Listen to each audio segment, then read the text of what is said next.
Now, you may have been wondering if you've seen this, what in the world this is up here, all right? This is Play-Doh, all right?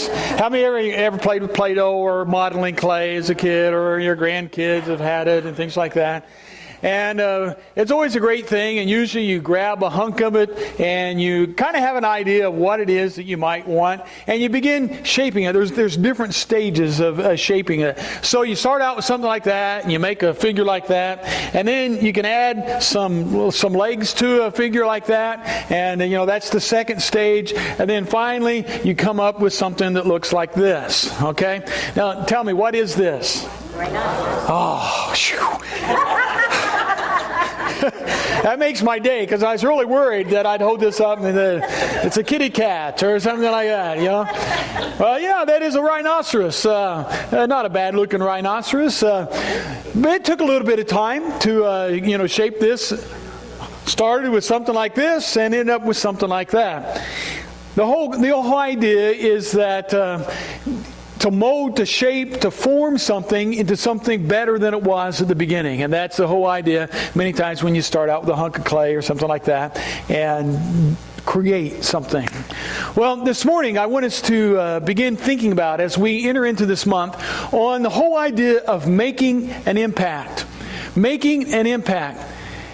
It takes time to shape and mold and build things in this world, buildings and things like that. But I don't want us to think so much about that or Play-Doh rhinoceroses, but I want us to think about people's lives.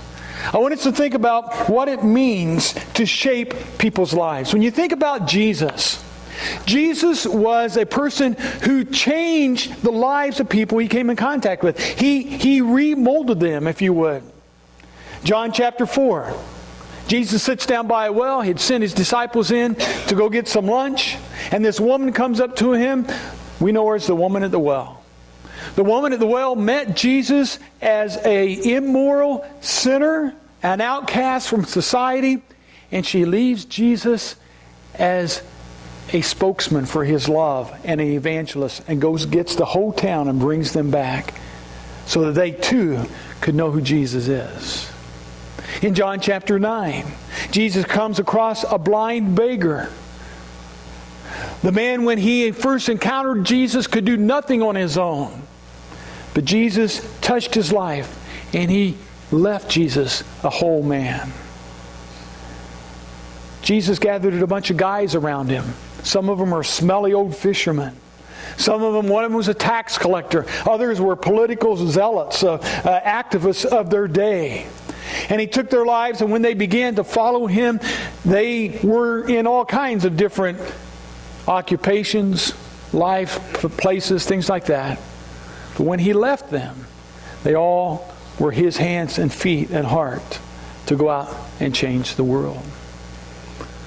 The Apostle Paul started his life as Saul, as we know him. He was a persecutor of the church. He would go out and he would drag Christians out of their houses and he would throw them into prison. We find that he's the one giving permission to stone a person to death because Stephen dared to stand up and say that he was a Christian. That same man, as he is on the road to Damascus to go up and wreak havoc on the church there, Jesus appears to him and he is reshaped, remolded. His life is changed and becomes Paul, one of the greatest evangelists known in history. You see, Jesus reshaped lives. He made an impact on those he came into contact with. And I don't know if you've ever asked yourself this question or not, but it's a question that we all need to ask. And no matter where we find ourselves in life, whether we are in school, whether we're retired, whether we are still working, wherever we find ourselves, we need to ask ourselves this question: how do I impact the lives of others? How do I impact the lives of others? Now, you may not have a conversion experience like Paul on the road to Damascus, or you may not be able to heal a blind man. You may never call people to be your disciples, but you always have an opportunity to impact a life around you. How can you do it? Well, today we're starting a new sermon series. Actually, through the middle of July, we're going to be looking at ways to impact other people's lives. How God can use us through small things sometimes, seemingly small things, but sometimes those small things can be used to make a big difference. And we're going to be looking at ways to impact. I want to challenge you this summer to be thinking about how you can impact the life of someone else, how you can impact the lives of those you come into contact with. Today we're going to focus on this one concept. It's called going the second mile. You ever heard that phrase? Well, I need to go the second mile here. Well, where did that come from? It came from a pretty good source. It came from Jesus himself. In Matthew chapter 5, verses 41, this is what he says. And this will be a good verse for you to memorize. So maybe each week we can have a verse to memorize. If someone forces you to go 1 mile, go with him 2 miles. Yeah, what in the world does that have to do with my life? If someone forces you to go 1 mile, go with him 2 miles. Let me give you a little bit of background here. In the days of Jesus, Rome occupied that territory. They ruled over the Jewish land. And the Jews didn't like it one little bit, but they couldn't do anything about it. And there was a Roman law that if a Roman soldier would come up to you, a Jew, and say, "You carry my pack." Now, a Roman pack would weigh between 65 and 85 pounds. That you had no choice but to pick up his pack and walk 1 mile and carry that for him. Now, the Jews hated this so much that they actually put mile markers up on their roads so they would not have to go one step further than was necessary in order to carry that pack. So when Jesus in the Sermon on the Mount makes this statement, it's a pretty bizarre statement. If someone forces you to go 1 mile, they knew exactly what he was talking about. They knew exactly he meant the Roman soldiers and the law, and probably those in the crowd had done that at one time or other in life. And if someone forces you to go 1 mile, then go with them a second. It was that second mile that was tough. They didn't like the first mile, but they didn't have any choice. The second mile, though, is what was tough. Can you imagine the surprise of a Roman soldier if one of those people in the crowd that day as they were going out came up to him and said, "Carry my pack." And the guy says, "Oh, sure, I'd love to." And he picks up that pack, and it would be 1 mile or 1,000 paces. At pace 999, 1,000, the soldier knows he's done. He looks around for someone else to force to carry his pack. And this guy says, "Oh, that's all right. I'll go with you a second mile." What would that Roman soldier have thought? Probably, what's this guy, he's trying to get me in trouble. What's going on here? What, you trying to make fun of me? So who knows what the soldier would have thought? And Jesus wanted to emphasize something that seemed bizarre. Go beyond what is expected of you. So it's a good question to ask ourselves. Another question is this: have you gone the second mile lately? And the people you've come into contact with, and the people that you associate with, have you gone the second mile lately? You know, we don't like that question because we live, in some ways, like the Jewish culture lived. They lived in a 1 mile world. They knew what they had to do and weren't too excited about going beyond that. And we live in a world where we have our rights. We live in a world where we've got to figure out the minimum standard. What can I do, the least I can do to get by? We live in a world where it's, I will take care of number one. I will watch out for myself because no one else is going to watch out for me. And we grow up with that mindset. We grow up with that attitude many times. We live in a 1 mile world. And Jesus says, I want you to go a second mile. You see, it's that second mile that makes the biggest impact many times in the lives of others. Here's another good question to ask yourself in this whole concept, and it's simply this: where are people when they meet you, and where are they when you leave them? Where are people when they meet you, and where are they when you leave them? I'm not talking about physically. You say, well, I met this person in the grocery store, and when we left, we were still in the grocery store. No, I talk about going deeper than that. Where's their life? Where's their life when you met them, and how were they when you left them? This morning I want to share just 3 simple things, I think, and they really are simple. These are beginning steps to make impact on the lives of others in this concept of going the second mile. And the first is simply this: go the second mile by casting a vision in someone's life. What does that mean? Well, the words we say make a difference. You all, I'm sure, have read Peanuts, the comic strip, and the great philosophy of Charlie Brown and sometimes Lucy. Well, there was this one Peanuts comic strip where Charlie Brown is shown leaning against the wall, and he's just in misery, and he's just having a terrible day. And Lucy comes up and says, "Hi, Charlie Brown, looks like you're discouraged again." And Charlie Brown doesn't even answer. He's just so miserable. And Lucy says, "You know what your trouble is, Charlie Brown?"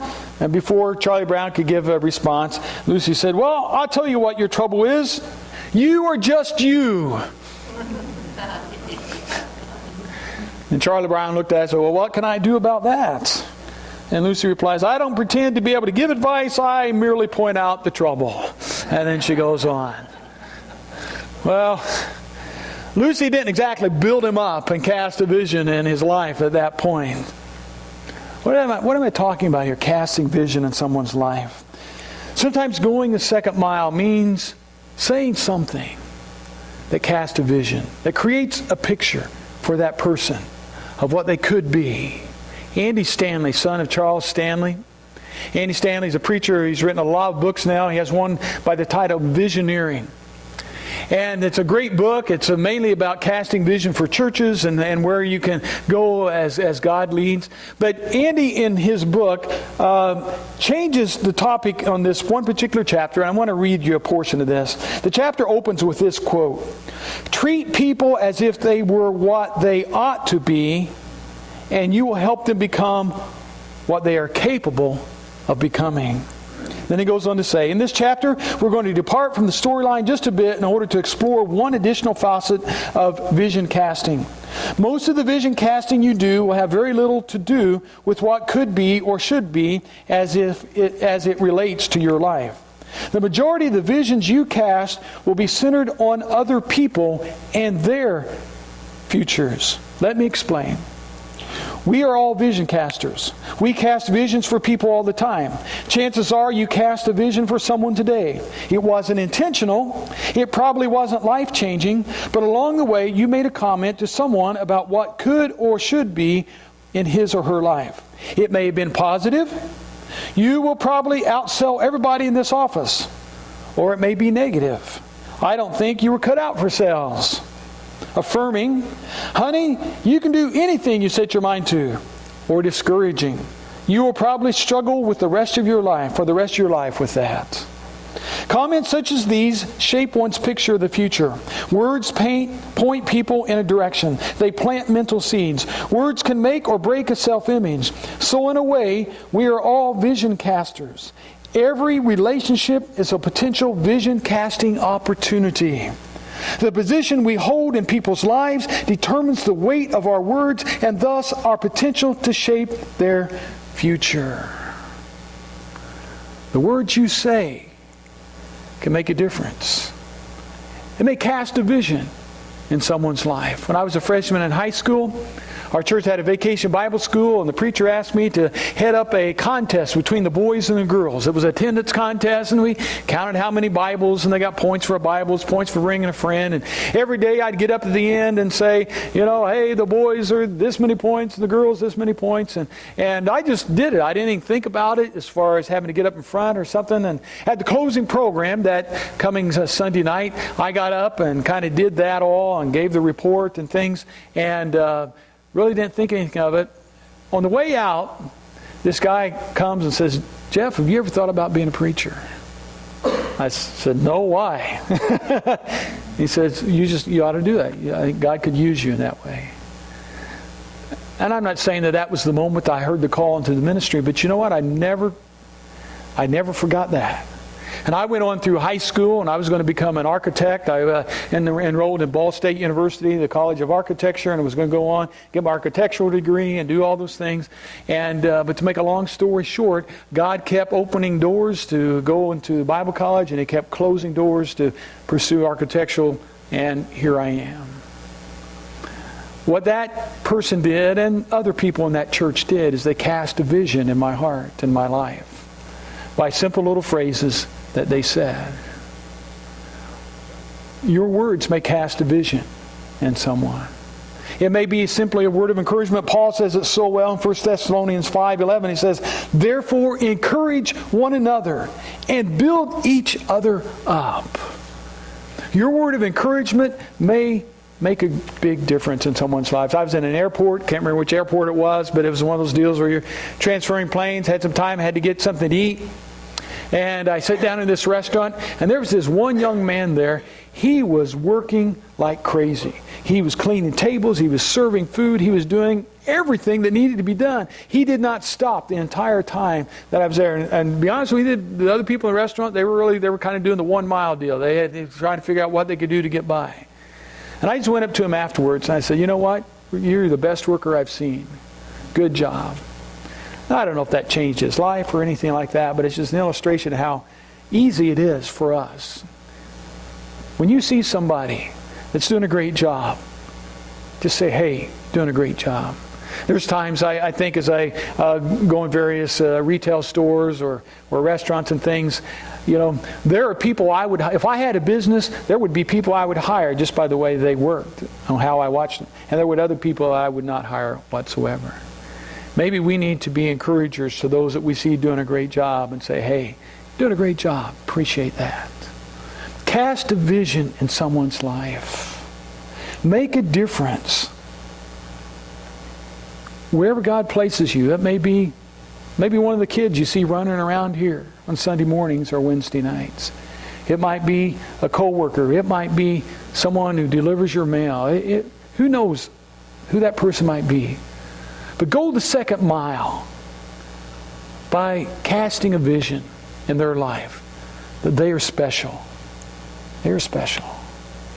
It just may make a great difference. Well, there's a second thing on this concept of going the second mile, and it's simply this. Go the second mile by putting a smile on someone's face. Now that may sound kind of silly. It may kind of sound kind of, so what's the big deal? Well, there was a guy in the church up north that I really got to know well. His name is Bill Gall. Bill was a auctioneer. And Bill's one of those guys that never met a stranger. And he would see anybody he could talk. He was the president of the National Auctioneers Association for several years, flew all over the country. And Bill and I, even though he was probably in his 70s at that time, he kind of, we started doing things together. We'd go fishing together, and he took me quail hunting and pheasant hunting and all these things. And one day we were talking, and he said, well, Jeff, he said, when I was younger, I decided that I was going to commit myself to making 3 people a day smile. And oh, wow. And as I thought about Bill's life, I can see how intentionally he has done that. 3 people a day may not sound like much, but when you think about that, that's 21 people a week.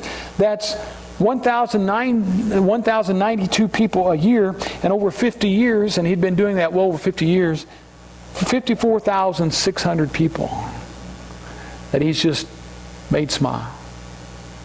Brought something to their heart. See, Proverbs 15:13 says, a happy heart makes the face cheerful. How could God use you to make someone's heart happy? To make it cheerful? There's all different levels of that. Maybe the most surface level is telling jokes, all right? I'm going to give you 3 jokes you can use, all right? I want to equip you for ministry right now, all right? Here we go. And I found it's better that if I tell you they're a joke up front, that way you know to laugh at the end, all right? All right. First one is this. There's this guy named Joe, his wife, decided she liked to sing, decided to join the church choir. And she'd love to sing, and she'd be at home, and one day she's in the kitchen singing, and just singing away, and Joe gets up and leaves the room and goes out on the porch. And she noticed it wasn't the first time that he had done that, so that day she went out to Joe on the porch and said, Joe, what's wrong? Don't you like my singing? Joe looked at her and said, honey, I love your singing, but I just want to make sure the neighbors don't think I'm beating you. All right? Okay, number one. All right, number two. Here we go. There was this one you have to think about. There was a teacher giving a lesson to her class on anatomy and the circulatory system. And she said to her class, now class, if I was to stand on my head up here, you would notice after a couple minutes that my face would turn all red because the blood was going to my head. And is that right? And they said, oh yeah, that's right. And then she said, but when I'm standing upright, why is it that all the blood doesn't go to my feet and my feet don't turn red? And one of the little students piped up and said, it's because your feet aren't empty. Think about that, all right? It's all right. Don't tell that to a teacher, all right? Okay. And finally, my favorite. There was a husband and wife getting ready for bed one night, and the wife is standing in front of a full-length mirror, taking a hard look at herself. And she says, you know, dear, I look in the mirror and I see an old woman. Said, my face is all wrinkled, my hair is gray, my shoulders are hunched over, I've got fat legs, my arms are flabby. And she turns to her husband and says, honey, tell me something positive to make me feel better about myself. He looks at her, studies her for a while, and says, well, there's sure not anything wrong with your eyesight.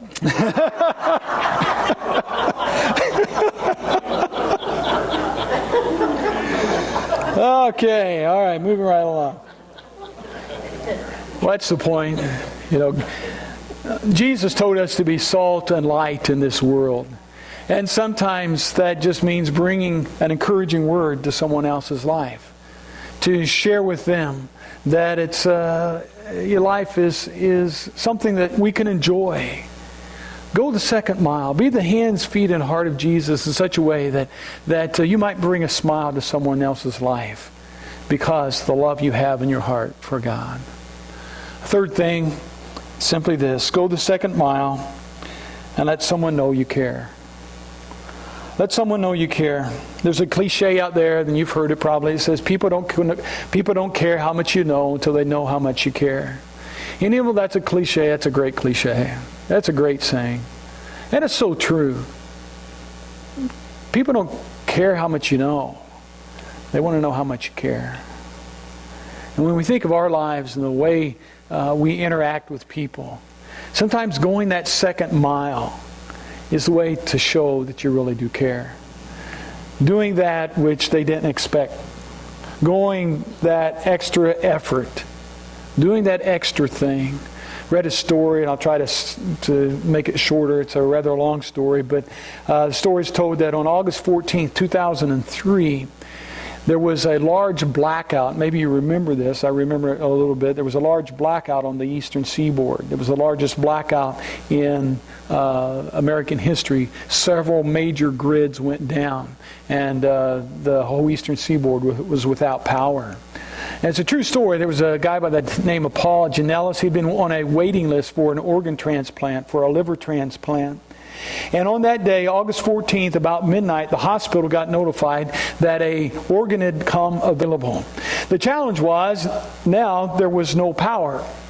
There was no computer system where they could look up the guy's address and give him a call and let him know that this organ is available. The life of the organ is limited, and honestly, his life was in the balance. What do you do in a situation like that? Do you just give up and say, well, there's nothing I can do about it, or do you go the second mile? The doctors came and they found one of the receptionists there and gave him the situation and said, this is the guy's name. They didn't have the records because they couldn't get into the computer. She got onto the information on the phone and found out that there were 32 Janellises in that area. She went through every one of them, took down their address, and she recognized one of their addresses.